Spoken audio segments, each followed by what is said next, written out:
Hey guys, I hope you're doing well. Happy holidays! I wanted to make this video because 2017 has been a weird year for me and I'd really like to be able to look back on this in the future. I'd like to start off by saying that 2017 was a challenging year. I went through a lot of life changes and I'm still sort of going through some now. I don't think things are going to settle down for me until 2018, like middle of 2018 at least. Given that this year has been really turbulent, I'm really proud of myself for continuing to work hard towards becoming a freelance illustrator despite the difficulties that I've faced. I know I've apologized a lot this year for the content that I've been making, because sometimes I am lacking in communication and sometimes I'm not putting out my best work, but guys, I'm still really bloody proud that I stuck through this because this year has been a big shift. So I guess to give you a summary, I'll start off. The biggest thing that happened this year was that I moved out for the first time from my parents' house. That within itself was scary. I had to learn how to get comfortable driving in a new place when I'm not exactly a confident driver to begin with. I had to adjust to new things like having to park in a parker stacker, which, by the way, is the most annoying thing in the whole world. And I also had to adjust to living on my own instead of with 5 other people, which I'm quite used to. Then, about a month later, Justice moved in from America. So that was a whole other set of adjustments and life changes because he's never lived in Australia before and I've never lived with someone other than my immediate family before. We tried to see as much of Melbourne as possible, but the reality of it was that I needed to work full time so we could stay living where we are. That took away from a lot of my illustration time this year. And to be honest, sometimes I would just go home at the end of the day and cry because I was so just frustrated and drained and unhappy working full time. That's probably been the hardest thing about 2017, is compromising my goals and my dreams to make money. That's been my year in a nutshell, essentially. I really had to put my anxiety to the test this year, especially because I'm quite introverted, so working in a busy office environment can be very overwhelming for me. On quieter days, I would sometimes try and sneak in some illustration time at my desk, but it's not really the same thing. You're not in your comfy chair at home and you're not wearing your cozy sweater. You're in a business, so it felt a little bit off. I did get to do some illustrations for the company that I work for, which gave me a lot of perspective on the way I work, and it made me consider a lot about how I want to work in the future. It also taught me a lot about working for free, and it also made me consider a lot about how I want to run as a business. This is the side of me and the work that you don't really see on here. So between the vlogs, the anxiety and the drawings, I did a lot of research and a lot of planning into how I want to operate as an independent artist in the future. This year I finalized my fees and rates.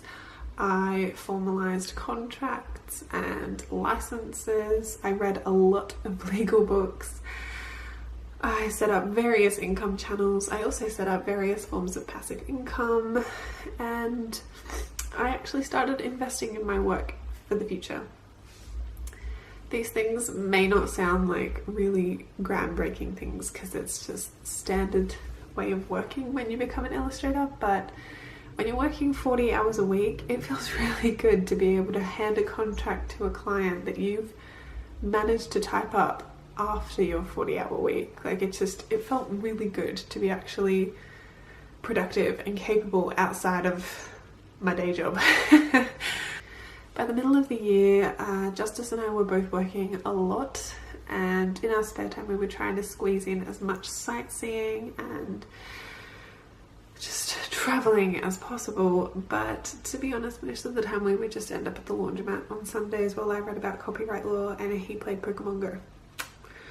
This doesn't sound like our year was amazing, and I promise you it wasn't terrible or anything like that, but it wasn't the grand adventure that we'd hoped. Our rent has been insane because we live near the city and The traveling time and adventure time has been minimal because I do have to work a lot in order to afford where we live and just keep up with the bills and things. We haven't really felt like we're exactly where we want to be, and that's okay. We're still there now at the moment, but we're working on things to change that in the new year.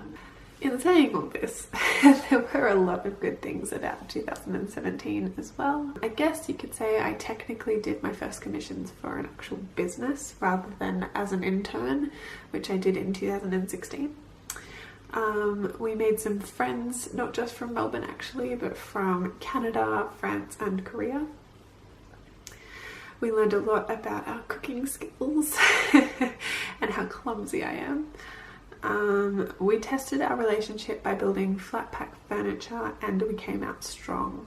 So naturally now we're getting married. That's not a lie. That's happening next year, which I am very excited about. This year we spent a lot of time, I guess you could say, drawing the blueprints, and 2018 is the year where we start building on those plans. One of the things that we are going to be doing next year is moving, and I'll keep you posted on this as we have more concrete information about things. I'm also working towards dedicating myself more to illustration and less to working for someone else next year. There are some things in the works, but I don't want to jinx anything yet, so I'll keep you guys posted as those things become more apparent.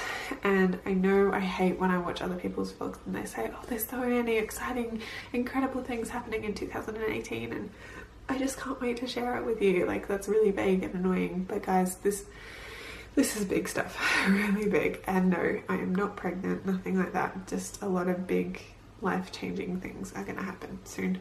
For the next year we have a lot of traveling planned and a lot of actual proper real grown-up adventures.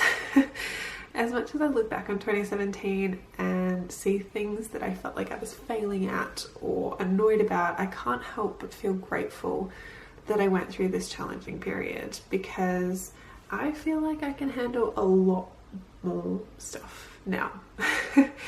I'm grateful for 2017 because it brought me love, it brought me strength, it taught me to be kind but not to be a pushover, and it taught me to trust my gut.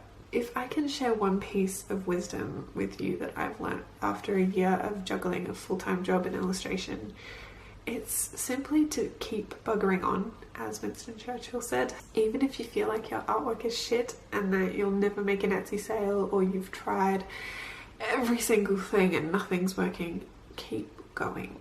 I've set myself more drawing challenges this year than I ever have before, and sometimes they work and sometimes they don't, and that's fine, but you learn something every time you do it.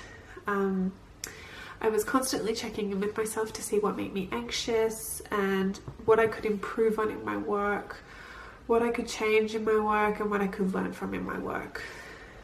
I learned a lot about how I work as an introvert and how my anxiety can affect my creativity.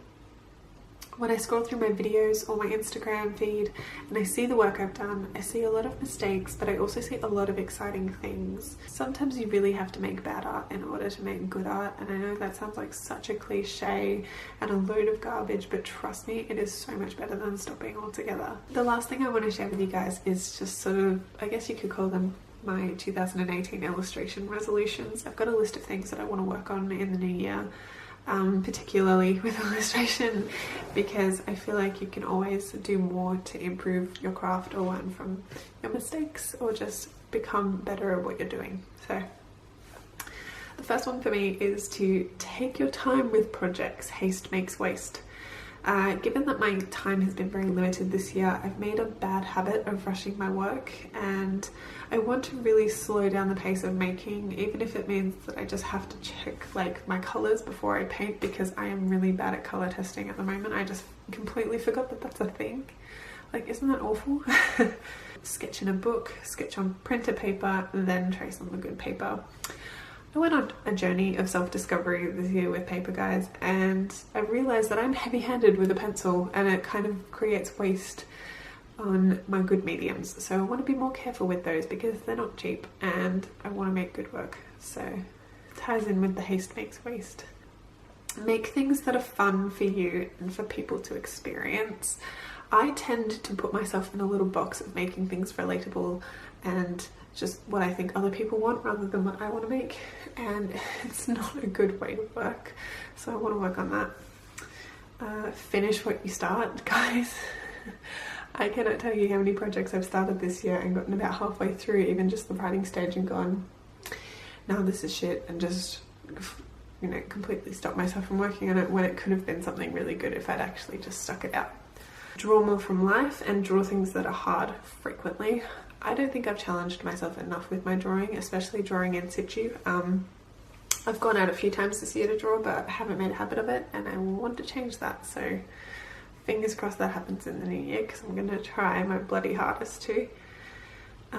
Practice more with a tablet, particularly for writing. I don't know if you know this, guys, but I really hate the title font on these videos. I just went for something once and it seemed to work at the time, and then I've stuck with it, and then I might have like one that I use instead of the common one because I might have to do a thumbnail at the last minute somewhere where I don't have access to that font. But I would really like to just be able to write things on a tablet, so I'm going to try really hard to work on that in the next 12 months because I don't feel like I'm very confident in that yet. And the last thing on this list is think outside of the box for your Etsy stock. I love Etsy. It is actually one of my main forms of income at the moment, as an illustrator at least, and I just want to do more so I can share it with you guys, and it's just fun. It's a good challenge, and it's always really, really interesting to see what happens with my stock. Yeah, I can't wait to tackle these with you guys in the new year. It's gonna be fun. Just to finish up, thank you for watching my videos this year. It really does mean the world. I hope you guys have a safe and happy holidays, and I can't wait to share my work with you in 2018. Also, if you support me on Patreon, thank you, like genuinely thank you. Knowing that there are people out there who support me for what I'm creating is such a big motivator for me, and I support people on there too. I think it's just really wonderful that we have this little part of the internet where you can literally help people finance themselves to be creators. If you have no idea what I'm talking about, that's totally okay. Patreon is this amazing platform where you can support creators by pledging even just $1 a month, and in return you get some amazing rewards back. You get to see the work behind an illustration, or you get to see exclusive content before anyone else sees it, and it's just a really engaging and wonderful space to work in. If you would like to help me out or just check it out, there is a link to Patreon below, and yeah, I would love it if you join our little community. It's fun, and I really like being able to share my work with people on there. That's it from me. Thanks again for watching, you guys, and I'll see you in the new year. Bye.